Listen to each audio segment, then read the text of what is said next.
Okay. All right, sorry. We can. It's because of the doppelganger. I'm getting off track here. Okay. Go ahead. Anyway, Nicole, you did ask me if I would tell the students this stuff ahead of time, so I'm going to tell you right now.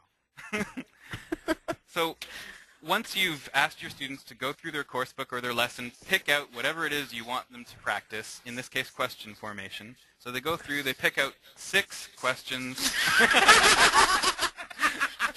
from their course book, write it down in their notebooks, and... How many? 7. Can I tell a story about Latin class in high school? What? Well, you know the word for 6 in Latin is sex. No, I didn't know that. And we had a really gross old teacher, and every time it was question number 6 when he was taking up answers, he'd go, there's this one girl in class called Bess who was like skittish or whatever, and he'd always go, sex best? Yeah. Oh. But anyways. I bet he actually enjoyed that. Oh, he did. Well, So did I, actually. It was hilarious. She squirmed every single time. well, that was a fun aside. You can get put in jail for that now. Yes. But anyways, yeah. Okay, so after your students have got the... see, now I'm off track. Sorry. What was I talking about? Oh, yeah. Sex? No. Sorry. Dear God. Yeah, mute me. I think that's a good plan. So, ask your students what level of difficulty they feel fit for, right? So, you can either assign them A, B, or C, right? Or you can ask them which one do they feel that they want to try out. And once they've chosen, then put your students into pairs, right? Or groups, or whatever grouping you happen to figure out. And once they're there, then they need to tell each other what level they've chosen, A, B, or C. You tell the students, okay, what I want you to do is, if your partner is A, then I want you to take the question that you have in your notebook, keep the first and last words the same, and mix up the middle, right? And rewrite the sentence. If they're B, I want you to mix all the words up and rewrite the sentences in your notebook. And if they're C, I want you to mix all the words up and add an unnecessary word. Right? So they do this in their notebooks and then pass the page to their partner. Their partner's then going to descramble it all according to whichever level they are and rewrite them. I think I might add for the instructions for Part C to make sure that the word that they put in, the unneeded word, would be a reasonable word for that sentence. Like not doppelganger. No, don't just, stick in window or whatever. Well, that's if a it's, good point. Something You that wanna, could... You want to keep it most challenging. Exactly, exactly. Because if it's a really weird word, it'll definitely bump it down to B. Yep. So once they've done it, have them exchange the papers. They try to work out the sentences, and then when they're finished, come back together in pairs and give each other feedback on whether the sentences were correct or not. Of course, you could extend that activity and have the students go up to the board and write the sentences down, go through them with the class. The point is that you've got one activity and you've changed it just a little bit so that it does speak to all of the students in your mixed level class.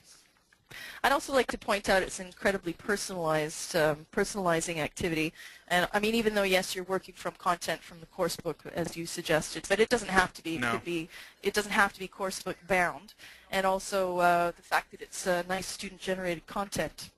Yeah, so you don't have to do much. You don't have to do as much. No. And I think it gives the students even more practice. They get double the practice in creating the questions as well as answering your partner's questions. Right. Yeah.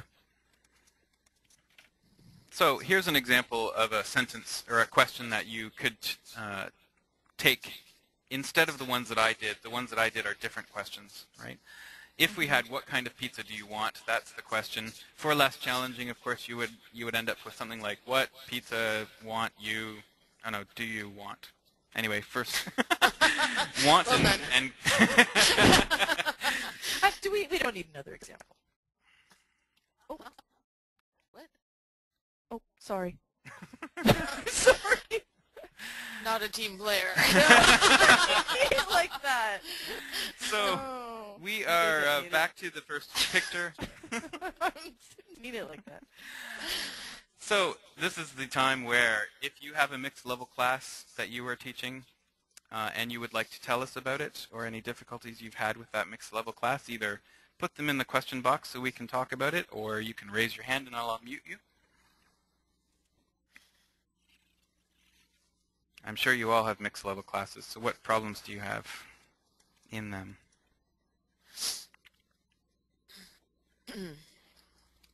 Tanya, Nicole, do you have any anecdotes? Since you like to speak so much. Yes, but I don't know if they're relevant. Yeah, that's right. Whenever you want people to speak. Yeah. Complete crickets, as you would say. But then when you're in the middle of something, it's like, oh, we've got tons of things to say. No, exactly. I'd like to hark back to a point that you made earlier, Tyson, is that I think essentially every single class you teach is a multi-level class.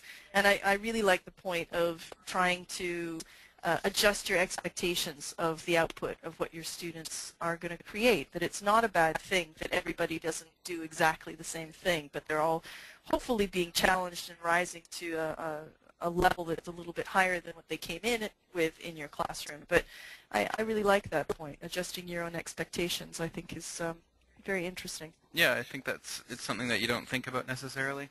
Mm-hmm. We do have a couple of situations in the question box now. Very low-level student that can't keep up with the level, or can keep up with the level? I would say can't. Another slower students need things explained over and over. Mm-hmm. I mean, one of the things I think is useful is it kind of goes back to classroom management, if I can answer this one, is the lower level student. Sometimes having the odd numbers is effective that way too, because the lower level student can be put into a group of 3 as opposed to groups of just a partner. So you got 2, 2, 2, 2, and then a group of 3. That lower student can be supported by a group of 3 and maybe feel a little less on the spot than if they're just in a pair. Mm-hmm. I think that can be quite useful as well. And I think also moving that student around is important. Mm-hmm. And that other students, as far as explaining and re-explaining instructions, other students can start explaining. Exactly.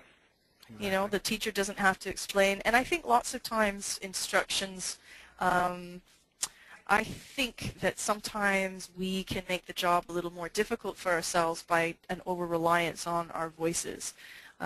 Clarifying instructions just by standing and telling instructions, I think, can be difficult for most students. So can you draw it? Can you do a demo? Can you mime it? There's lots of other ways of getting instructions. The point of what you're trying to say and clarification of instructions across to all students. And I don't think it's talking down to the higher level students if you do demonstrations. No. But it kind of it's a more inclusive way of giving instructions. Sure. And on top of that, you know, for the one student, if they are the lower level student compared to the other ones, in order to avoid making them feel as though they are the low level student, you know, who needs things re-explained to them all the time, you know, you can tell your students, okay, I'm going to give you the instructions, and then everybody, I want you to explain it, re-explain it to your partners, you know, in that activity, so that it's not just the one group that's re-explaining it to that low-level student, so that they don't feel alienated. Yeah, I think that's a good suggestion too. Another situation is it's hard to find out how much shy people know. It's very true. Good point. Well, I think obviously you know, that kind of speaks to the issue of trying to encourage shy people as much as possible. I think some things that we've mentioned already are very useful with the giving them specific roles within a group, making sure and having everybody in the group aware of the need for everybody to participate. I think that one of the ways of getting shyer students to speak up as well is allowing them to practice whatever you're going to ask them in pairs first. So sometimes the activity, you know, discuss it with your partner, then they build up a little bit of confidence, and then when you go for whole class or open class feedback, they've already had a chance to bounce their idea off their partner, and that gives them a bit more confidence to speak at whole class level too.